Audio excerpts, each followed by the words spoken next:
Hey everybody, welcome to Board Game Heaven. In this episode, I'm going to talk about the card game Loser by Bruno Cathala, which is a game that plays in about 15 minutes for 3 to 6 players. I'll open up the box, I'll set up a game, I'll explain the rules, and then I'll tell you what I think about it. Okay, so Loser is a fun, quick card game that has very little rules. The rule book is basically this double-sided leaflet, and it tells you how to play the game with 3, 4, 5, or 6 players. So I found it's most fun with more players. 5 or 6 players is perfect, but it's still fun with 3 and 4. So what you do is you have several kinds of cards. Each player is a wizard, so you get these 2 cards. And the other side of these cards is you turned into a frog. Once you're turned into a frog, you're the loser and all the other players win. So that's why the game's called Loser. It's basically once somebody loses, the game ends and that player is the loser. If you're half transformed, then you're still okay. So each player takes 2 of these cards and puts it in front of them. Then there's a deck of red and blue cards. And they are shuffled and they are numbered, the red cards are numbered 1 and 15 through 19. So red is both the lowest card and all the higher cards. Blue is numbered 2 through 14. Okay, so you shuffle all those, they're all the same on the back of course. Nope. You shuffle them. And then you deal out the cards depending on the number of players. So 3 or 4 players, you all get 4 cards. 5 or 6 players, you all get 3 cards. And the remaining cards are placed face down in the middle of the table. So you're gonna have a couple of cards left and you just place them somewhere in the middle of the table. So for example, if you have 3 cards left, that means I'm playing a 3-player game. So let me just explain a 4-player game then. There should be 2 cards left. You just place them in the middle of the table somewhere. Then you have this stack of green cards, and they are special cards. They give you certain abilities. They're a lot of fun. They will, change up the game. You shuffle them and you put them on the table. Then you decide who gets to be the first player, the starting player, and that player takes 1 special card. So you get to start with one of these. The other players just keep their numbered cards on their hands. So in this case, since we're playing a 3-player card, you get 4 cards each. Let me just see if I can find a red one here. Okay, so then what happens during play, you can do 2 things. You can either play a red card, which you play face down on the table with the rest of them, and that's it, your turn is over. Or you play a blue card, but you place it face up. And if you've played a blue card, you can do an additional thing. You can either activate one of your special cards, if you have one, so you can just play that and do what it says, or you keep it and you can apply one of the 2 action cards on the table. So there are 2 of these cards and they are double-sided. So basically there are 4 special actions you can take, which I will explain to you. So this one says, change one of your cards with a face down card on the table. So that's usually a red card, unless the cards that were left over, they could be blue as well. So you change one of your cards with one on the table. If you use this ability, if it's on the table, then you flip the card around and it becomes no longer available until somebody picks this ability, and then it flips around again. So in this one says, you draw a special card. Simple enough. This one says, randomly choose one of the opponent's cards from their hand and change it with a face down card on the table. So if you happen to know if there's a low card somewhere or an unwanted card, you can, screw them up a bit. And on the other side it says, look at the opponent's hand. You just pick an opponent, look at their hand in secret, remember what they have, and that's it. That's what you can do. So every time you play a blue card, you can either play a green card from your hand if you have one, or select one of those and then flip that card over to the other side. So basically that's what you do. Then you play on until you only have one number card left. So I could have played this one, maybe drawn a card, flip that over, and other players do stuff happens, stuff changes. And you know, I'll play this card face down, the red card, and this is the one I have left. Now this is a pretty low card, so the goal is to be the player with the highest card. Well, at least that's when you vote. You vote whether you think you have the highest card or not. So all the players put their fists in the middle of the table, so other players join in. And then at the count of 3, you either put your thumb up or your thumb down.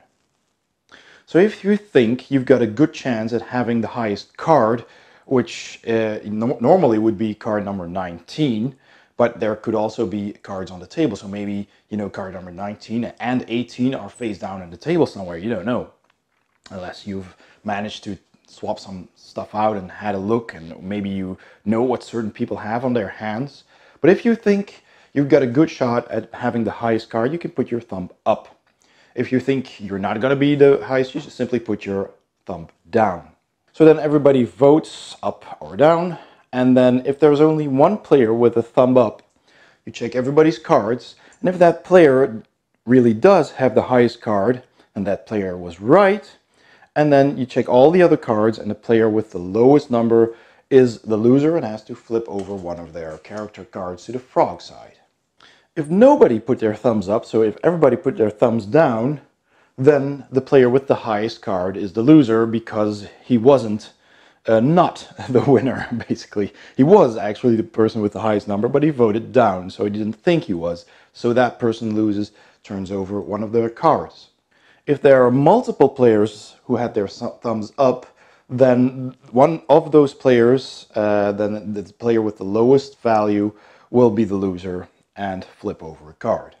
So that goes on. You just collect all the numbered cards again, shuffle them, deal them out, put the remaining cards back on the table. You keep these green cards, so if you've managed to gather a couple, you just keep them. And then you play another round until somebody has to flip their second card over and become a frog. And then that person is the loser. So let me talk about some of these cards here, because that is really where the fun is. So for example, we have a card here that says no more special cards can be played during this round, which could be very beneficial to you. This one says choose a player and look at his special card, then steal one of your choice. And that's really nasty. If you have a good card and you think I'm going to win with that, then somebody can just steal it from you. Then we have one here that says choose a player who has both character cards human side up and flip one of them frog side up. Also very nasty. These are really mean cards.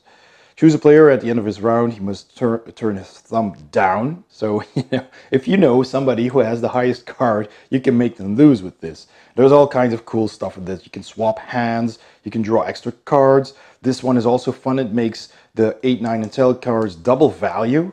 So they'll be the highest numbers. Well, at least 20 will be. So that's pretty cool. There's cards that will give an opponent -5 or +5. There's a card that lets you swap one card back to the human side, which is very, very cool to have. This lets you withdraw from the voting, so you can't lose, basically. That's also very cool. This one is also cool. That says after this turn, so the card that you're currently playing, you immediately stop, even if you have more than one card left on your hand, and you start voting, and you add up the remaining cards, and that player is the winner. So that really messes up your plans. And there's all kinds of things going on here. It's just a lot of fun. Really, really cool, really random. So yeah, so okay, that's how you play Loser.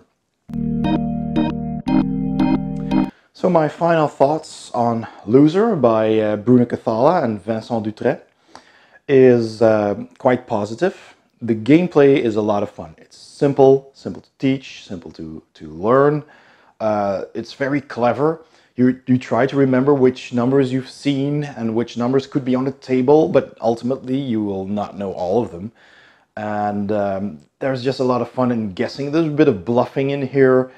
So the gameplay itself is hilarious, and these cards really, they mess up the game so much. In the end, really, my thought on this is just go with it. Just, you know, play and see what you think you have. And there's a couple of strategies. You can always think, well, I'm just going to play away those high cards and just always vote down. So, you know, I won't lose that way because I will probably not be the highest winner, the highest number on my hand. But then somebody comes along and plays one of those green cards and takes your hand or gives you a card that you didn't want or whatever, just messes things up. So it's really just kind of a party game. If you play this without this, it's probably a more thinky game where you're trying to remember all the cards, but this just messes all that up. And to me, that's a lot of fun. I just really enjoy that. There's a lot of take that in here. And it's a bit random, but you still have some strategies. You still have to think about, okay, which cards did I see and am I going to win with this? Is this card on my hand going to be the highest card or not? Because if you think it is, then it's best to thumb up instead of thumb down. Because if you thumb down and you're still the highest player, then you lose. So that's all great fun. So gameplay wise, I really like this game. Now the artwork is also very nice. There's not a lot of it. I mean, there's just the blue potion, the red potion, the numbers, and these wizards and frogs. But it's good artwork, and well, these are also simple. They're basic. They have more symbols and icons on them. So these are simpler cards. But all in all, it does look nice. The only minor thing about this game is the cards themselves. They are extremely thin. These bend so easily that if players flop a card on the table, it's bent. So the quality of the paper, of the material, is very low. And that is a shame because this is a fun game. And it looks nice and all that cool artwork. And, you know, these cards are going to be destroyed very soon. As you can see, this card, for example, I don't know if you can spot that here, but I've played this game maybe 2 or 3 times, and it's already showing lots of wear.